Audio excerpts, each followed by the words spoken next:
Hey everyone, welcome to your Authority Hacker podcast. Yes, the title is freaking clickbaity and that's on purpose, but what you're going to find here is not what you usually will find on when you Google or YouTube how to make money online or how to get rich online. When people ask me the kind of metrics that I use to get the business, I often reply profit after tax. Everything else is vanity metrics, and to be honest, it's not exactly true. Like, I'm not gonna bullshit you here, but the goal of this answer is to get to people think that you don't pay your bills in backlinks and rankings. That's something that most SEO forgets way too often. Many of us have that vision of wild financial success doing online marketing, but very few of us have an actual method to the madness. So in today's episode, we try to put together logic into your ambitions and share with you a realistic way so which you can get rich running an online business. But before we get going with this episode, if you're on YouTube, hit the subscribe button and the bell icon so you don't miss any future episode. And if you're listening to the audio, go find us on YouTube because we're uploading a lot more stuff there and we'd like to find you there. Now let's get started with the episode. Hey everyone, welcome to the Authority Hacker podcast. Mark is back. It's actually the second episode we record since he's back, but I didn't like the first one, so we trashed it. So welcome back, Mark, still for the back official. in the swing of things, you know. Yeah, it's just a warm up. It was the warm up episode. I had to set myself up in Portugal as well. We had some technical issues with the video as well, so yeah, it's like we have a backup episode, I guess. But it wasn't my favorite. We do actually throw quite a bit. I think we throw away more podcasts than many other podcasters. Like I would say, like maybe 6-7% of all episodes have been thrown away, maybe.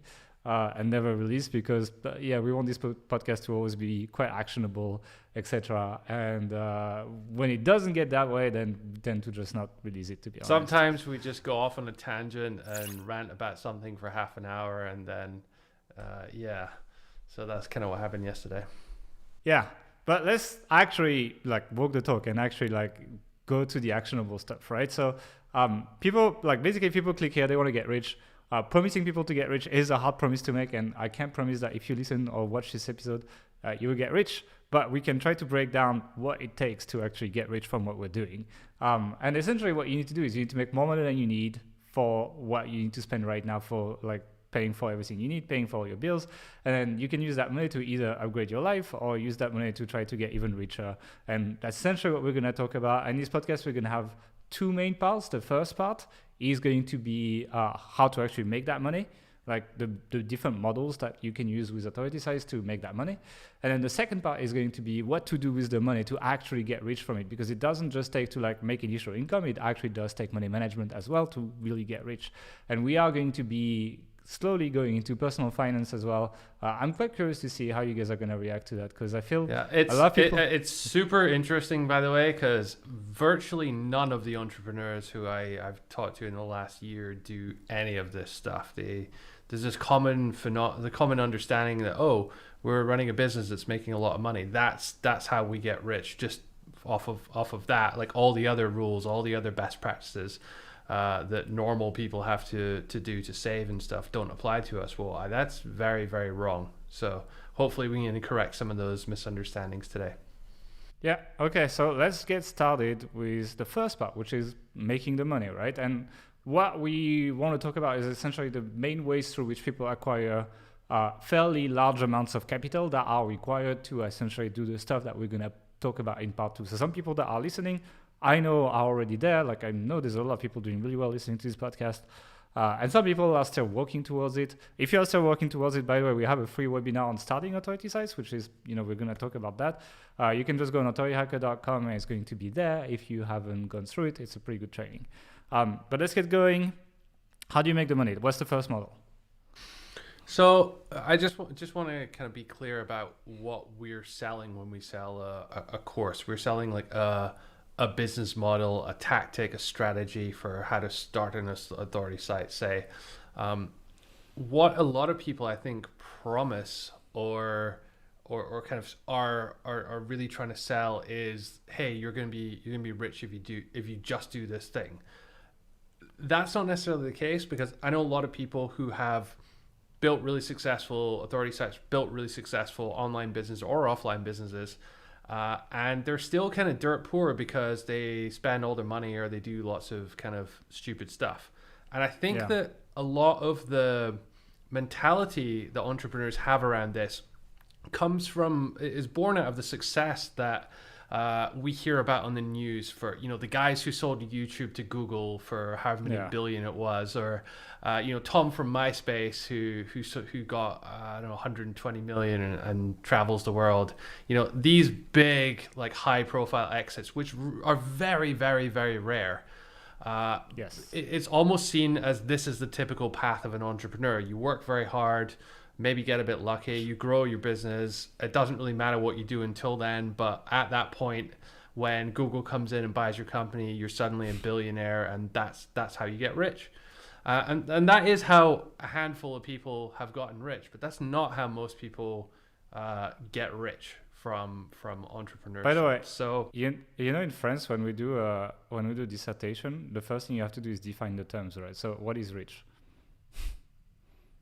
It's a very subjective thing, but I would say that you have enough money that you will never need to get any more money, and you can live the rest of your life only spending the money that you currently have.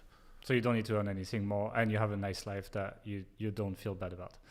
Yeah, it's complete financial freedom. You wouldn't have to work another day in your life. I mean, obviously, different people have different standards, right? If I want to go live in my my camper van and live off the land, and I could probably do that on like really very little money.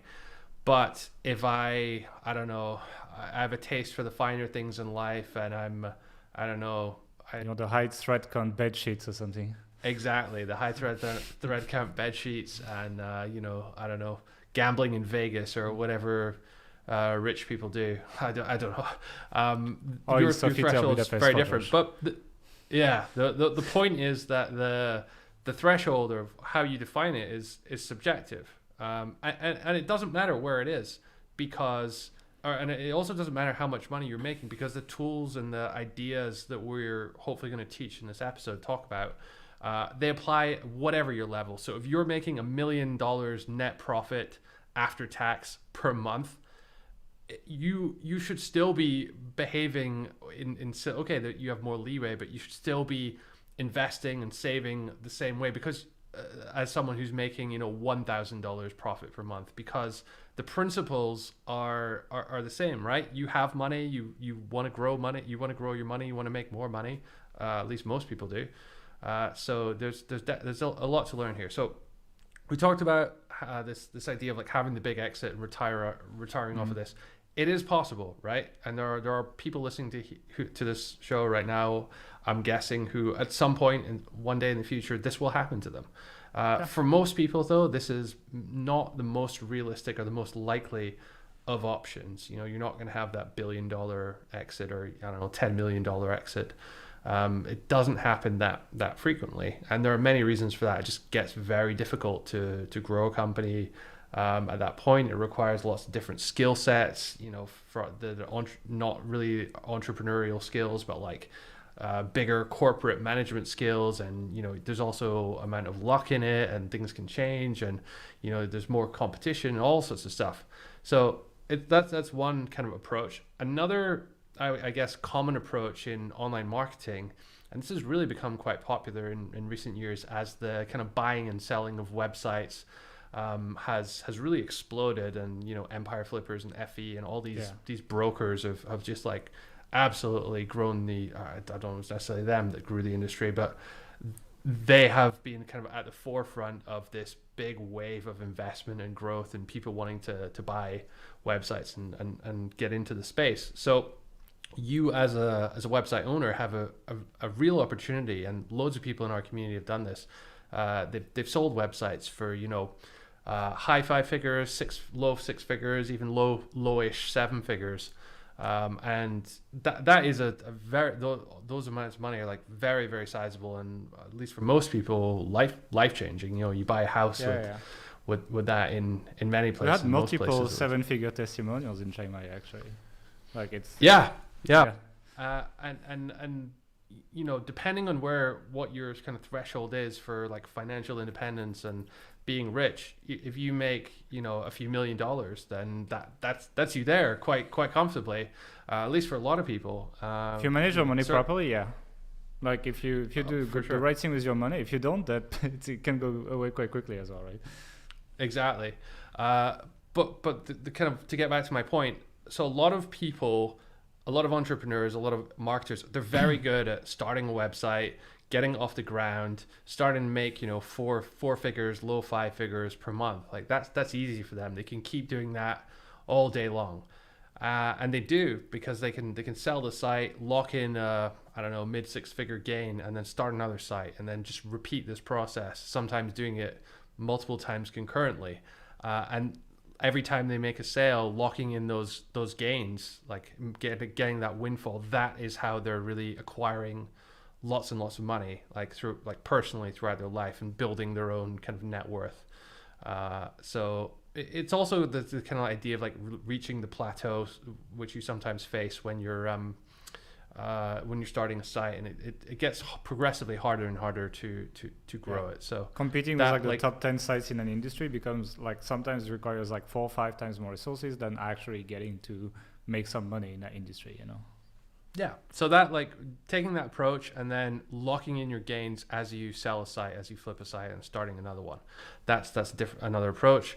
Another one is also the portfolio model, where you start multiple sites. You start a site, you figure out the model. I don't know, maybe you're really good at Google traffic, or you're really good at monetizing with ads, or whatever it might be.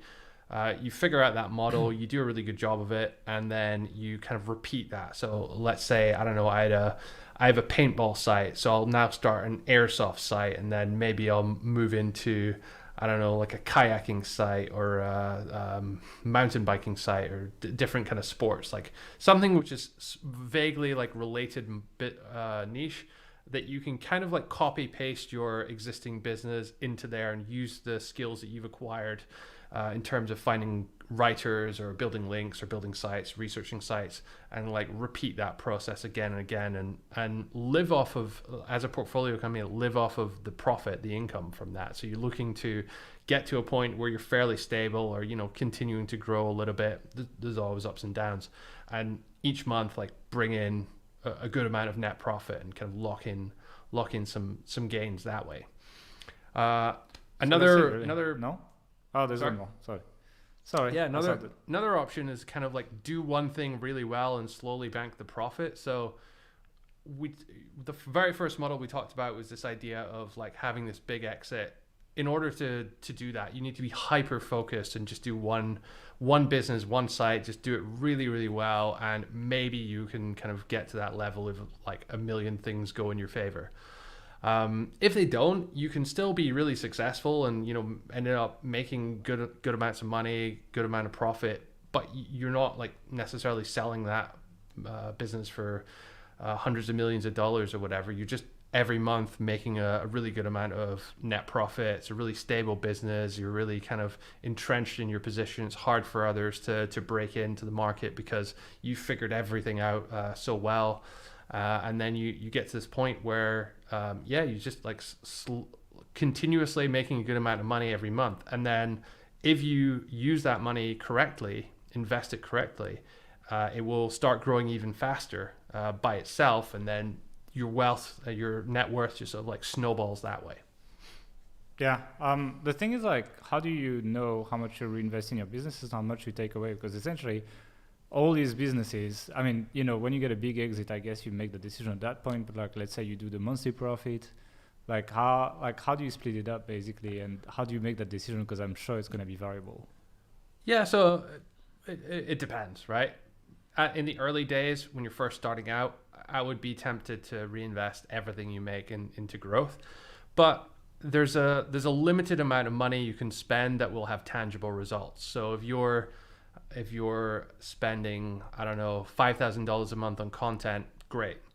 If you up that to 50,000, you probably see some increase. But will it be 10x increase? I don't know. If you up it to $500,000 of content a month, well, first of all, I think that would be a royal pain in the ass to manage all that. Yes. But like the marginal effect or the marginal benefit of each extra dollar you're spending on content is not as big as the previous dollar was, kind of thing. So yeah, you're probably running out of good kilos after that. Yeah, exactly. So you have to kind of like manage it, and just generally speaking, you'll invest a lot more money in growth early on.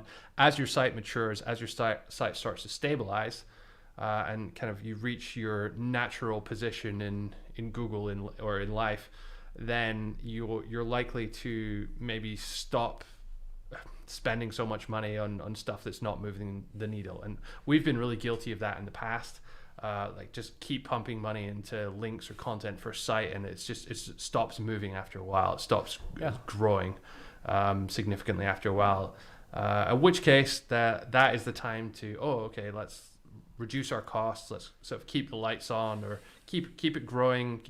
Keep doing a few things which are kind of having the most impact, and then maximize our profit and start actually paying some dividends or taking some money out of the company that way. So it's a different way of kind of thinking about it. Yeah, I guess there's like a saturation point for every tactic, right? It's like if you blog daily, cool, but like 3 blog posts daily, like you start like I think a good example in the marketing industry is Neil Patel, right? He was releasing like 3 articles a day. Then he realized that it was saturating. I mean, he's doing well with SEO, obviously, but it's like he realized that and then slowed down actually. So it gives you an idea of what it is. If you start from actually, I just wanted to say actually. So I know, Gael, you're on Twitter. What's your handle again? Gael Breton or something like that? Yeah, that's it. So while I was away on my honeymoon, you tweeted about your dirty secret is that you actually like listen to Neil Patel and Eric Sue's podcast every day. That was like it's 3 actually days pretty ago. good.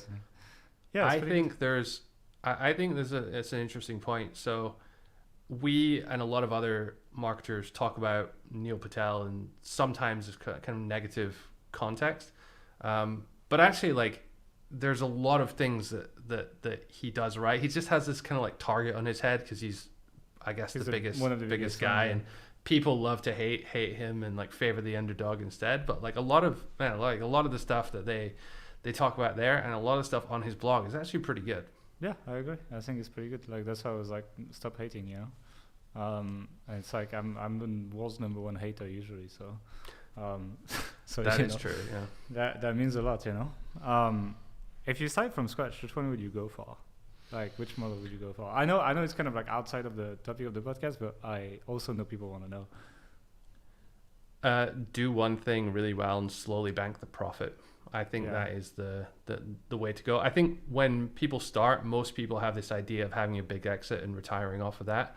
But when you get into it, the practicalities of that, even if you're having a $2 million exit or something like that, by the time you pay all your taxes and by the time like you factor in all your costs and your broker's fees and your transaction costs and your whatever percent escrow fee and all this kind of stuff that goes into it, depending on where you live and where you pay taxes, you can actually walk away with like quite a bit less.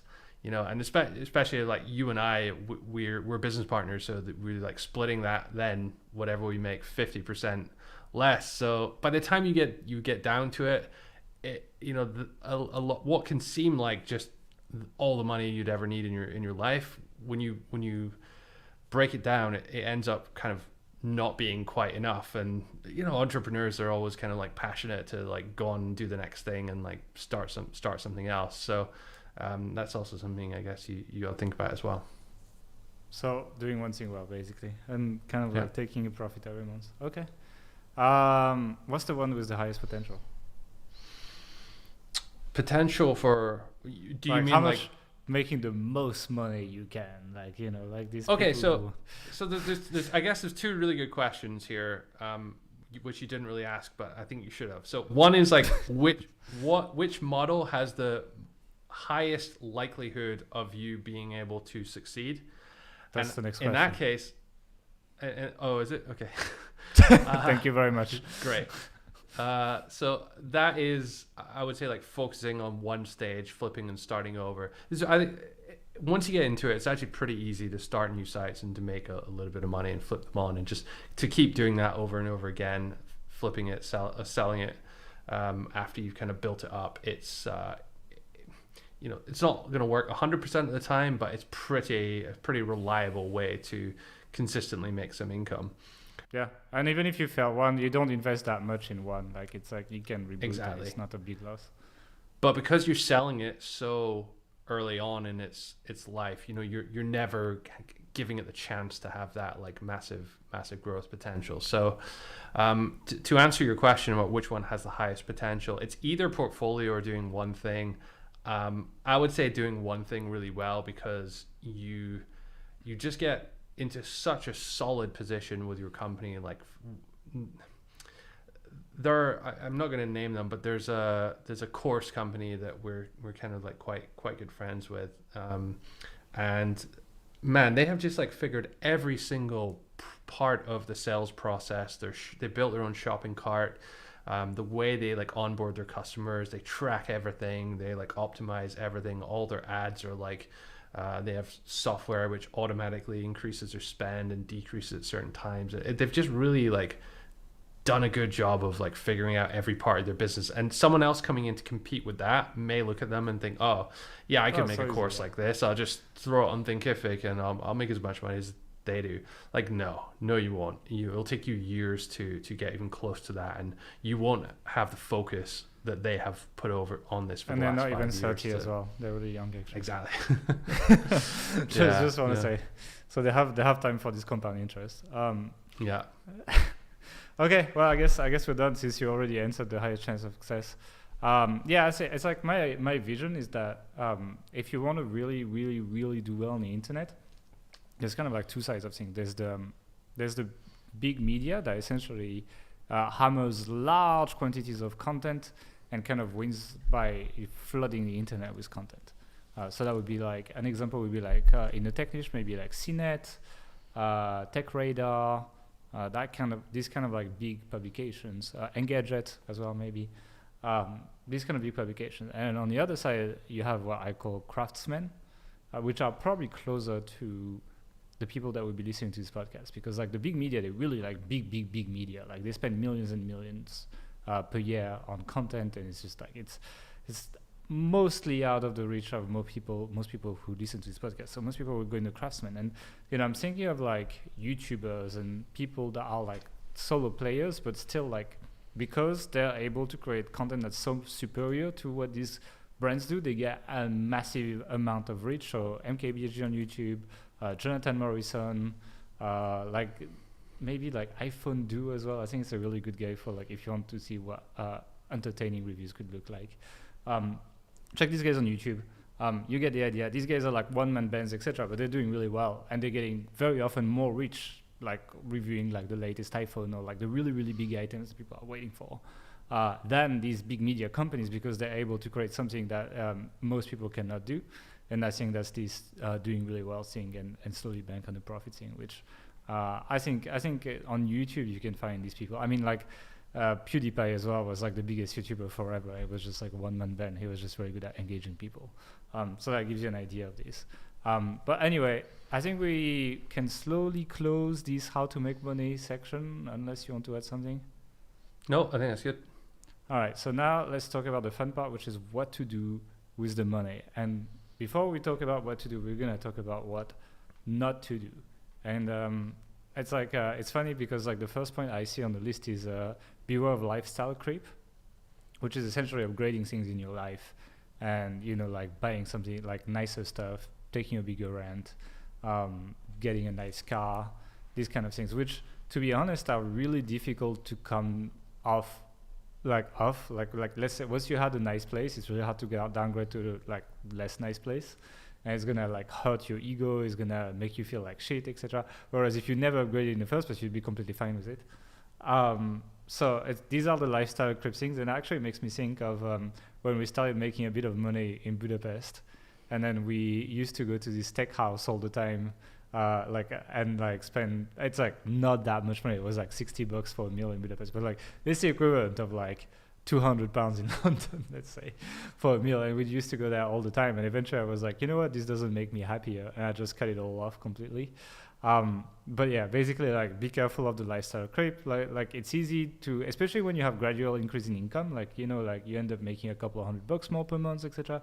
You start like, we can do this, and then all of a sudden like you're spending all that money and you're spending triple per month, and that is like we'll talk about later, but like this money that you have in your hand is an occasion to make more money, and essentially by buying this stupid stuff that disappears after a meal at the restaurant or something like this, you're compromising a lot more money down the line, I guess. Anything else you want to say on lifestyle creep? Yeah, lots. So I think that I think that if you've never had people around you in your life, that could be like family, friends, parents, who had good money practices themselves, then most likely you've grown up not really knowing to save or how to manage your money, or just spending all your money as soon as you got it, living paycheck to paycheck kind of thing.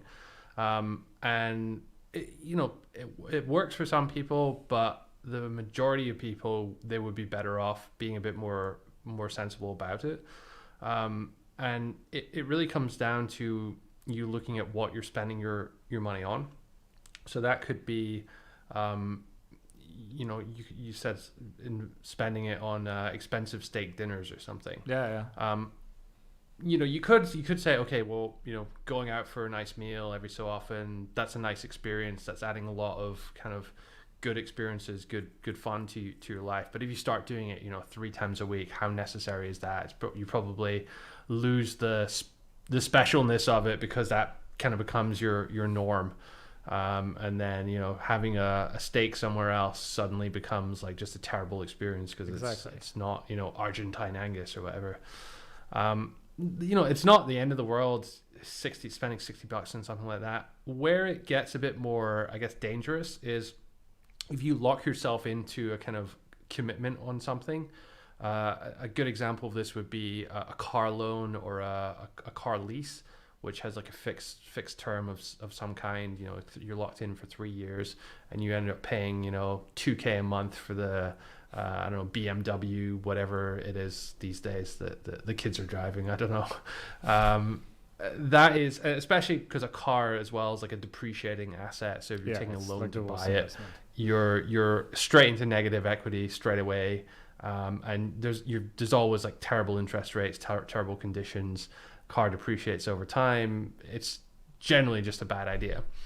The other category of things would be, I guess, like frivolous, show-offy things. I'm thinking like fancy watches or like absurdly expensive clothes. I can think of some SEOs. Yeah, right. Not gonna quote any names, but I'm sure some people know. But I mean, so just so we're clear, there are 1 or 2 things that like some people will just go crazy for having like a super nice watch. It's really important to them, and it brings them a lot of happiness.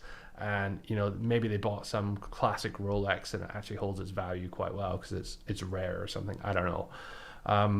But the people who go out and buy like a watch a month or something like that, and like never actually wear it all the time, or you can quite quickly flush a lot of money down the toilet. And if you just have that money sitting in your current account and think, well, I've made loads of money, I can afford to spend it, great. But you just need to be very aware of what the opportunity cost of that money, of spending that money is. So if you're not aware of any kind of investments, you have no investments, you just have all your money sitting in a current account, then you're losing money each year, 2-3%, wherever you are, to inflation. So the value of your money, of that $100 in your bank account, is $98 next year, because you can't buy as much because prices have gone up, because that's generally how the world works for most of the time. So yeah, you have to be very kind of understanding about, okay, I'm spending 20 grand on this new custom suit or this Rolex or whatever. Fine, I really want it. But what if I had actually invested that money in the stock market? Like, what would that look like? And then if you realize that maybe you could have been getting 6, 7, 8% return on that per year, compounded over 30 years, you suddenly you're not giving up 15 grand, you're giving up 150 grand or 100 grand or whatever the number is. I don't know. You can very, very quickly end up spending what could have been life-changing amounts of money for you, because you just didn't know that it was a good idea to invest, or you didn't know how to invest or where to invest that money in order to grow it, or you never made that connection that you were giving that up because you didn't kind of recognize it as a possibility, right? So yeah, beware lifestyle creep. Don't buy stupid shit. If it, You sound like my mom.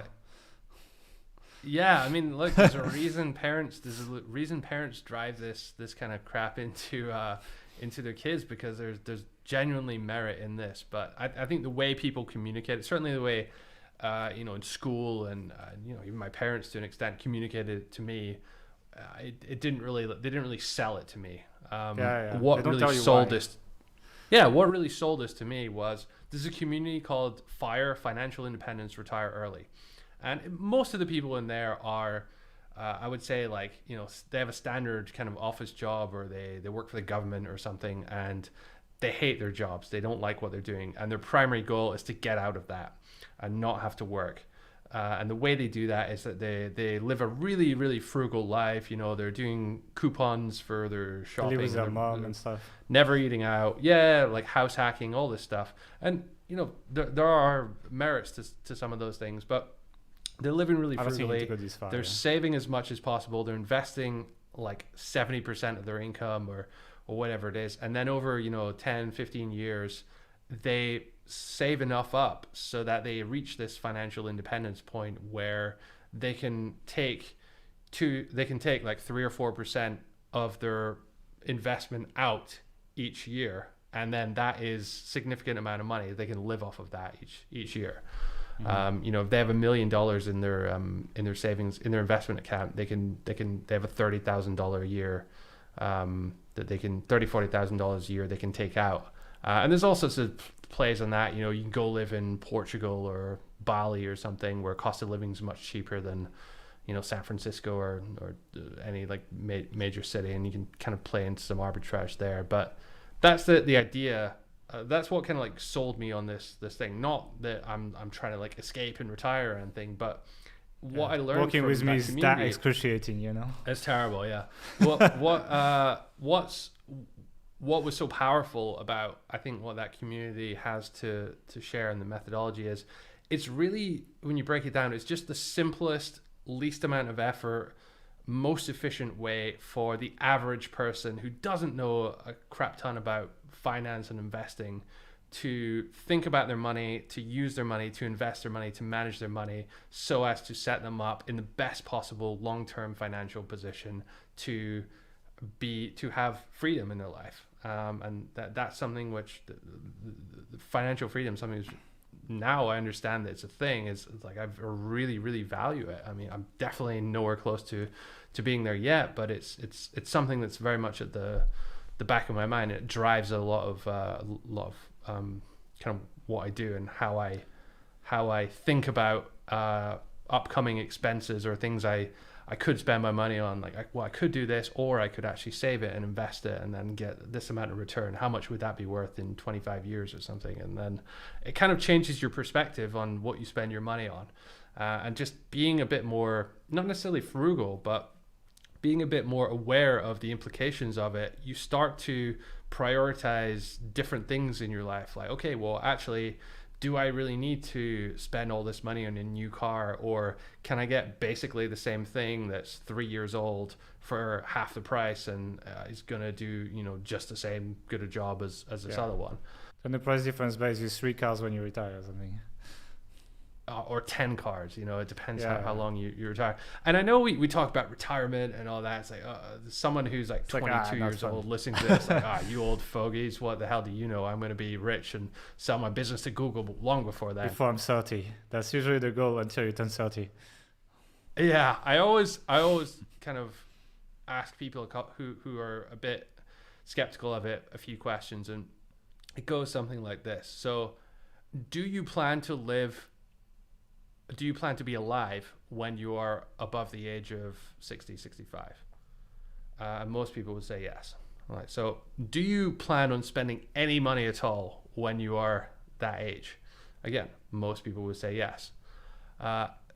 So if you answered yes to those two questions, then it's probably going to make sense that you invest in a pension in some way. I mean, most countries, the UK, the US, most countries out there have very good pension accounts that you can kind of invest your money into.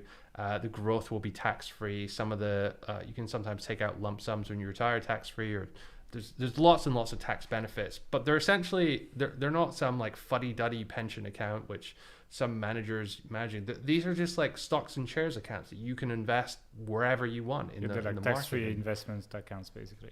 Yeah, basically. And when you kind of like phrase it like that, a lot of people are like, oh, actually, that sounds kind of cool. I have a question though. Like a lot of people in this community will be like, oh, I don't care. I'm like incorporating in Hong Kong or Singapore, and then I don't pay any corporate tax or anything. So it's like, who cares about the retirement stuff? Like, I'd rather have access to my money whenever I want, and anywhere I can just take advantage of like 0% corporate tax, tax havens, you know.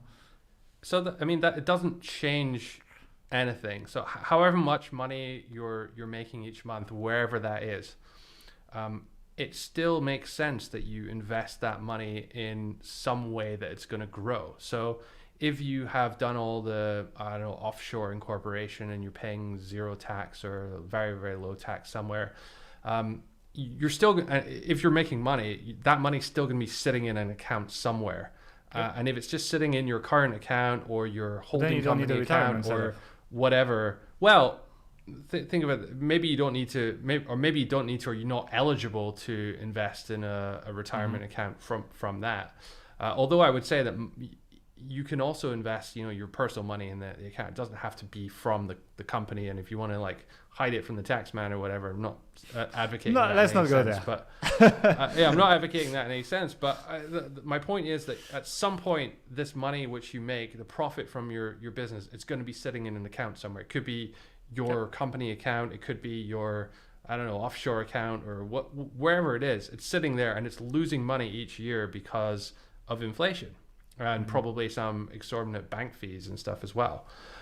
So why not actually take that money and invest it? Even if you're like one of these people, and I know there's a few people in the community here who just like hate paying any kind of tax at all, and like, I'm gonna do everything I can, go out of my way to never pay any tax. Fine, do that, and then take all the money and put it in some other tax haven account that can invest it in the stock market in some kind of like low cost index fund that's going to grow over the long term and be relatively kind of stable-ish. Because if you do that versus just leave it in the current account, you're going to make so much more money over the course of your life, and you're going to have, by the time you retire, depending on how old you are now, you're going to have 2, 3, 4, 5 times as much money. So do you want more money or do you want less money? It's kind of a question I would put to most people. I wanted to like talk about something else. Like when you talked about the FIRE stuff, I think what's interesting about that is that most of the business models we run, I don't know how long they would last. I know like it's fairly long term, but like, what will Google look like in 20 years, etc. Hard to tell, right? And so if you don't, like, basically the money you make today, you have no guarantee you'll make the same amount of money in like 15, 20 years. If you're young, especially, like, holy shit, like things are going to change a lot throughout your life. And it's like, there's an opportunity for that money that you're making to have an impact throughout your life if you're actually doing a good job with it versus just paying for your bills right now or maybe paying for your fancy lifestyle, etc. And I think that's kind of like the mentality of like getting rich is like, it's stacking up. It's like stacking up things over time, and eventually like the money, like the effort you've put 20 years ago is still working for you while you're still making more while you're working. And that's how you actually get rich. And so because of the business model that we run, like people who run online businesses, I'm sorry, it's going to change a ton. And not everyone's going to survive the changes. Like, if you do a good job and you're working hard, etc., there's good reasons for you to still be around. But it's not 100% guaranteed that you will survive all changes, etc. And even if everything went to shit, but you've done a good job with your money, this is still going to have a lifelong impact to the point where you either will not need a job or you will live still very well, regardless of what your situation is after that. And I think just that security is very comforting for people, and I think that's the way to approach it as well. Yeah, and that's, we were talking about this earlier. It's important that you do invest heavily in growing your business in the very, very early stages. But at the other end, it's also very important that at some point in the not long term, but like medium-ish term, you actually start taking some money out of that business and realizing some of those gains. It could be when you flip it on. It could be a point where you cut some of your costs and actually like try and maximize your profit a bit more. But if you're just constantly running a break even, let's go after growth at all cylinders, then at some point when you're not achieving that, there's a chance that you can wake up one day, you've been slapped by Google, Facebook's changed all their algorithm for their ads, whatever else is going on. These things can very rapidly change, very rapidly affect you, and you might find yourself like without a business. You wake up one day in 10 years and then realize that for the last 10 years you haven't been saving or investing any of the money you could potentially have been making as a profit, and then suddenly you're like, oh shit, do I have to go back and get another job now, or like what do I do, right? And there's few things in life that scare me more than the prospect of having to even consider getting a job somewhere. I mean, that's like, I just refuse to let that happen. So I guess I'm not that bad. Yeah. So the idea of kind of growing your net worth over time and gaining, not necessarily like even complete financial freedom, being able to live forever on your investments and stuff, but even like getting a bit closer to that, even 10%, 20%, 30% of the way towards that, it affords you just like such an extra barrier and like level of comfort that you wouldn't have. So if something happened, it would even give you like time to figure out what's your next step, what's in the next thing you want to do. This is another reason why, like in our company, we talked about this in another podcast, but like having this kind of emergency fund so you can continue to operate for a period of time. If Google takes away all your traffic tomorrow, or something crazy, some existential threat materializes, and you will have time to kind of weather that and figure out what your next move is and grow some additional revenue elsewhere. I want to say something. I started the podcast saying we're going to be very actionable. I want to get into the tactics right now. Like, what do people do with the money? What do we do? Like, I have a bunch of cash. What do I do? Okay. So you need to, first of all, realize that investing that money in the stock market, in the market, is a good thing. It's not like gambling on the roulette table, which a lot of people think it is. Like, oh, I'll just pick the stock. Does it go up or down? You can invest in the entire stock market at once through something called an index fund, which is basically a single place that you can invest, and that fund, which pools all this money, buys automatically using like an algorithm shares in every company of every size in every country, so that you're basically buying exposure to the entire market. And the world as a whole, in general, over the long term, not over the short term, but over the long term, is getting, the economy is growing, right? And barring any kind of World War III or alien invasion, in which case your money's maybe the least of your concerns. Yeah, or pandemic. But barring anything like that, then where was I going with that? The economy will grow barring anything of that. Like that's the one, yeah. The value of this fund is going to increase over time, over the long run. It's not going to be a straight line up. It'll go up and then it'll go down and it'll go up and down, kind of like your Google traffic maybe. But in general, it's going to grow over the long term, and it's a relatively safe way of getting not an amazing return. We're not talking about like 1,000% Bitcoin levels of return. You're not trying to beat the market here. You just want to be the market, get the average, because it's very easy. It's very low risk. It's very passive, right? You don't have to become an expert stock investor or the next Warren Buffett to pick these things. You just say, okay, I want to expose myself to the whole market. And there are fund managers like Vanguard's a really, really popular one that have incredibly low fees, like 0.2% or 0.1 something percent. There are others where you go to some fancy Wall Street company and they'll charge you 1% to manage it all actively. What do you go for that? Like, let's say I want to get started. Like, do I go to my bank? Do I go to a website? Where do I go? Yeah, so it depends which country you're in, but most countries will have a lot of banks will offer the ability to buy stocks and shares in the stock market, and one of the types of shares essentially is a fund that you can buy. So I know in the UK most banks have that functionality. Usually you have to like sign up for a separate service. There are specialist stockbrokers which you can open accounts with. There are even specialist types of accounts, like special tax-free savings accounts, pensions accounts as a type of account, or just a general account which you as an individual or even you as a company can open and invest your money in that way. But the key is to pick one with as low cost as possible. Do some shopping around. Same way you don't automatically just buy the first airline fare that you come across. Go to some comparison sites and see who's offering the lowest fees, and go with that and kind of invest your money slowly and steadily over the long run, and just keep it in these kind of like low cost index funds. I think that's the worst. Imagine you've been writing up your whole life and it just crashes just when you intend to use that money. I think that'd be the worst, actually.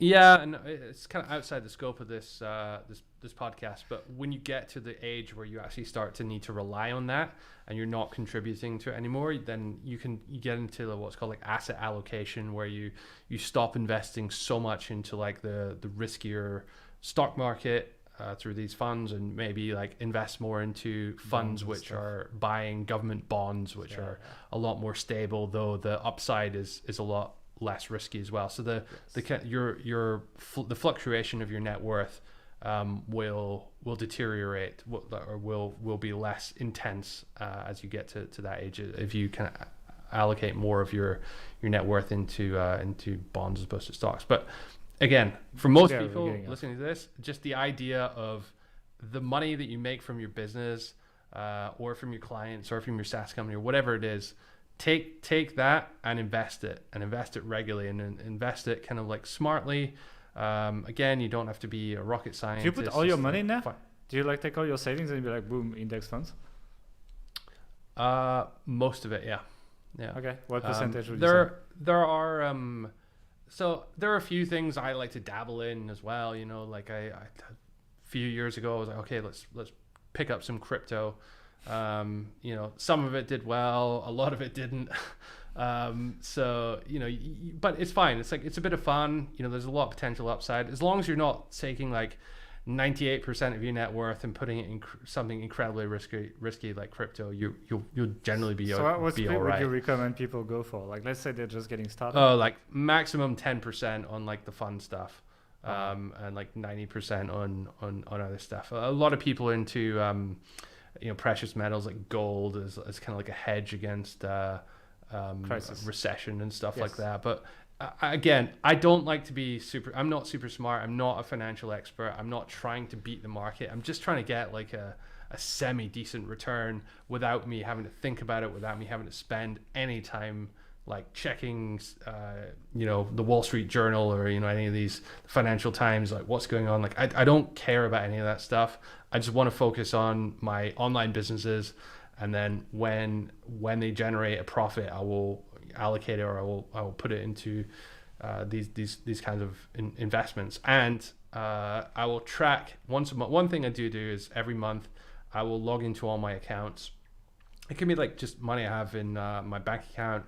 Maybe look at my mortgage account as well, see how much is left that I have to pay off in there.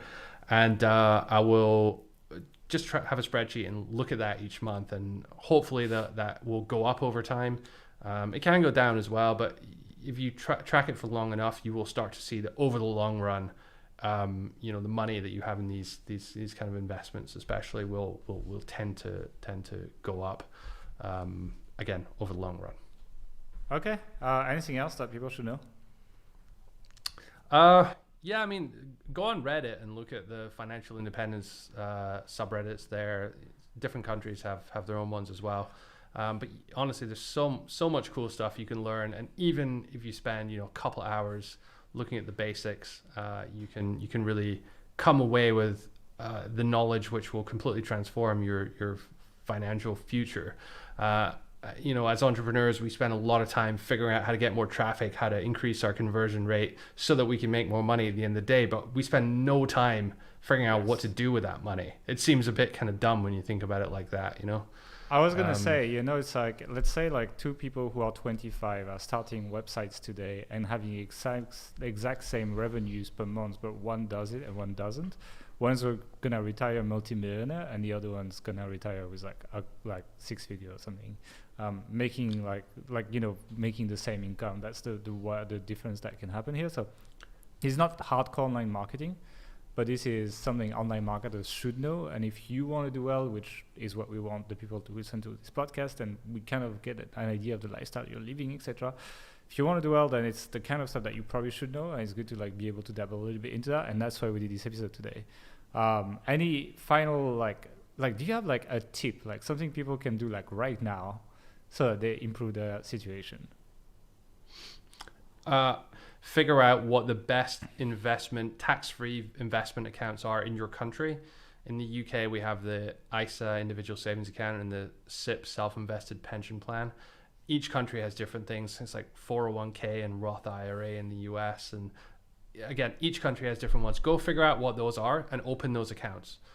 Just having them open will at least give you the opportunity, if you want to invest some of your money in a have a look at Vanguard, have a look at some other low fee index funds that cover the whole of the market, that expose you to the whole of the market. And then, have a look on Reddit. Maybe if you have time, read a book or two about investing and kind of there was this wealthy financial barber freedom one as well, like this wealthy barber. The Wealthy Barber, very easy to really read. good one as well. Rich Dad Poor Dad, another good one, a little bit controversial, that guy. But some great lessons in there at the same time. And what's that guy's name? Ramit Sethi, I Will Teach You to Be Rich. That's another really good one. A lot of the principles of this kind of stuff he talks about in there, and it's just a great book. Like I'm a big Ramit Sethi fanboy actually, so go check out his book at the same time. And just keep in mind, whatever your net worth that's invested is, you can at any point withdraw 3 or 4% of it, and you won't reduce your capital. Like you will, that money will come out of the gain minus inflation, and so you can kind of like live off of that perpetually, like forever. So figure out what you need to live on, or what you'd like to live on, and then divide by 3% to figure out how much money you need to acquire. And it's probably going to be a lot. It's probably going to seem like a lot of money, millions, to get there. Six figures definitely, and then for a lot of people as well, 7 figures. But over time, over the period of your life, with compound interest, that kind of stuff really can add up very quickly, especially as an entrepreneur, because you have something which a lot of employees, especially startup employees, maybe a bit differently, but a lot of employees in larger companies who have jobs with no commission, and maybe they'll get a 7% bonus at the end of the year if the company has a really good year, but generally they don't have much control over their income. They can't increase their income. The only thing they can do is reduce their costs. That's why you see a lot of chat about being super frugal and that. As an entrepreneur, you have the ability quite easily to increase your income, increase your revenue, increase your profit. So that kind of really opens up a lot of doors which other people, I guess, don't have. So you're in a really good position if you're an entrepreneur, you're working for a startup. Okay, well, I asked for a quick tip. I got a 8-minute tangent, but I'm gonna take it.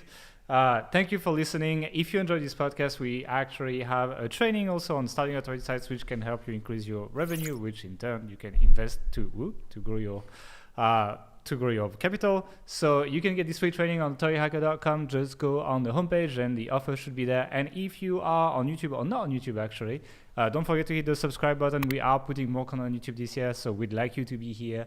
And thank you for listening once again. We'll see you next week for another episode, a bit more online marketing oriented. Have a good week.